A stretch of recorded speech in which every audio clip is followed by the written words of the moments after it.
ఢిల్లీ బయలుదేరిన టీడీపీ అధినేత నారా చంద్రబాబు నాయుడు కాన్వాయ్ వెళుతున్న క్రమంలో సాధారణ ప్రజల వాహనాలను నిలిపివేసిన పోలీసులు కరకట్ట కాన్వాయ్ వెళుతున్న ప్రాంతంలో ట్రాఫిక్ కాపొద్దని భద్రతా సిబ్బందికి సూచించిన చంద్రబాబు వీఐపీ సెక్యూరిటీ పేరుతో కాన్వాయ్ వెళ్లే దారిలో గంటల తరబడి వాహనాలు నిలిపివేసే విధానాలకు స్వస్తి పలకాలన్న చంద్రబాబు తక్షణమే సంబంధిత అధికారులకు ఈ మేరకు సమాచారం ఇవ్వాలని తన సిఎస్ఓను ఆదేశించిన చంద్రబాబు నాయుడు ఉండవల్లి నివాసం నుండి ఎయిర్పోర్టుకు వెళ్లే లోపునే గుంటూరు ఎస్పీ విజయవాడ సిపిలకు సమాచారం ఇచ్చిన చంద్రబాబు భద్రతా సిబ్బంది కాన్వాయ్ సమీప ప్రాంతానికి వచ్చినప్పుడు అతి తక్కువ సమయం మాత్రమే పౌరుల వాహనాలను నియంత్రించి వాహనదారులు ఇబ్బంది పడకుండా చూడాలన్న చంద్రబాబు సూచనను ఉన్నతాధికారులకు తెలిపినటువంటి CSO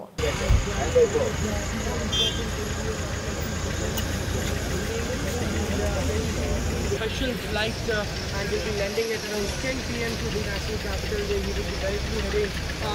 Mr. Jaidev Galla's residence. And now he will be staying overnight over there and tomorrow morning top leaders from the UK. And yes, of course, as we were speaking about the negotiations being done, we had President Masal as far as this power is concerned, 16